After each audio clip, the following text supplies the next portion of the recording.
Hello and welcome to the Stellaris Empire Creator. I shall attempt to show you how to create the ultimate space empire. The first decision we must make is to pick the race. There are mammals, humans, reptiles, lizards, avians, birds, arthropods, bugs, molluscoids, slimes, and fungoids, smelly feet. We will go with this particular reptilian. The next tab gives us the ability to name the species. I usually randomize it first to see if something interesting comes up, but in this case we will overwrite it with the name Tromp. Plural is Tromps, and adjective is Trompen. Next we have the ship's prefix. This is necessary to differentiate the ships of a potential empire that is of the same race, because the ship names aren't infinite, so there's a decent chance an opponent might have a ship with the same name, but with a different prefix. Our prefix is great, and we will go with the Reptilian 2 selection of names. Here is where we pick traits. There is 29 of them. We can pick 4 different options, and every option can either add or remove points based on its nature. Agrarian adds 1 food output,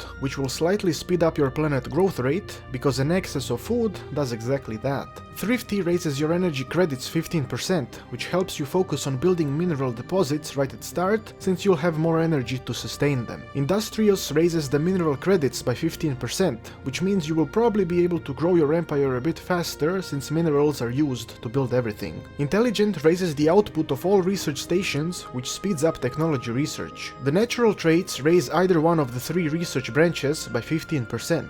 If picking one of these, you should make sure to pick another trait or a government system that will benefit from this advantage. For example, if you pick the natural engineer's trait, you should make sure to take the strong trait and make sure that your empire is militaristic, because the engineering branch deals with weapons upgrades. The next ones are adaptive and its extreme version. These will allow your empire to have better chances of inhabiting rough planets. Non-adaptive does the opposite and gives you an extra trait point. Rapid breeders speeds up growth by 10%.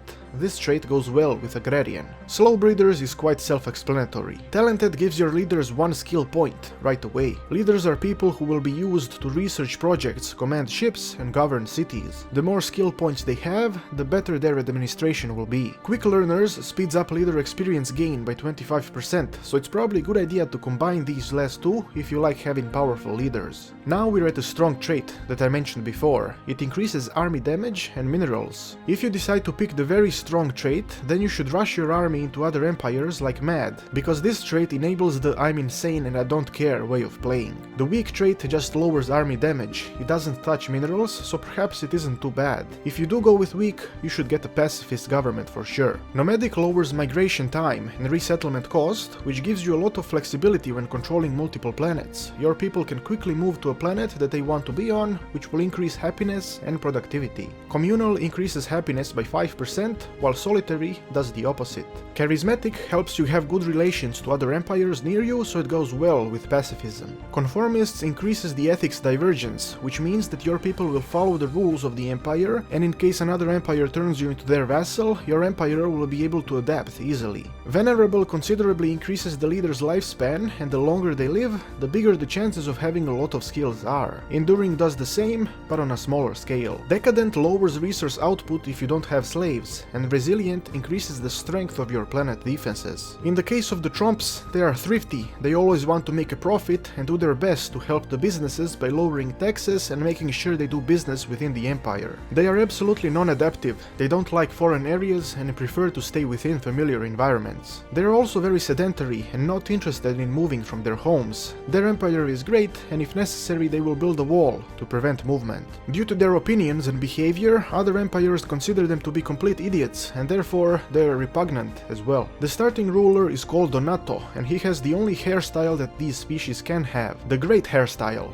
The best hairstyle. The homeworld is called Merica, and the star name is Big Merica. The planet type of this species is the desert, and the cities are reptilian. Ethics that can be chosen are put in this circle and are divided into dichotomies. The first one is Militarist Pacifist. The Empire modifier represents the influence of this ethic on the entire empire, while the Pop modifier affects the people of the empire. Militarists favor rivalries, raise the cost of alliances, and enable more army damage. The people tolerate and are happy happy when at war. The opposite side, pacifists, have mostly opposite effects that include a maximum of 1 embassy as opposed to the default of 3, and the people have more food. The xenophobes dislike foreign species and support alien slavery, while xenophiles only increase xenophobia by 10 or 20%. The individualists give more energy credits, don't like slavery, and increase ethics divergence, while collectivists lower the food requirement and support slavery. The final dichotomy is between materialist and spiritualist.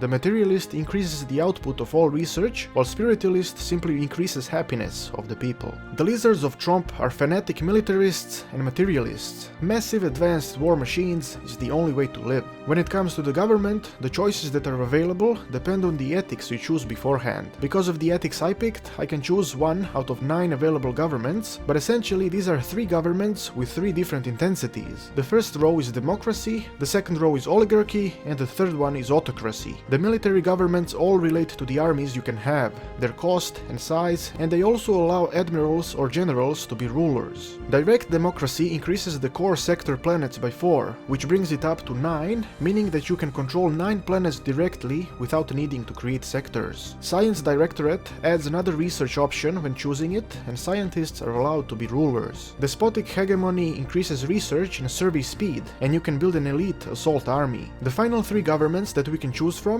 are indirect democracy, that increases the leader skill levels by 1 and lowers their recruitment cost by 10%, plutocratic oligarchy, which increases energy and minerals by 5%, and despotic empire that lowers building cost and increases output made by slaves. You can also build an oversized military station. We will go with the plutocratic oligarchy, obviously, because the wealthy elite are the ones controlling everything. The remaining 6 governments are locked because we didn't pick the correct ethics. Moral democracy adds more happiness, peaceful bureaucracy increases leader capacity and lowers recruitment cost, while enlightened monarchy lowers edict cost, increases their duration, adds 1 core sector planet, and you're allowed to build a special park that increases happiness of that planet. Theocratic republic lowers ethics divergence by 10%.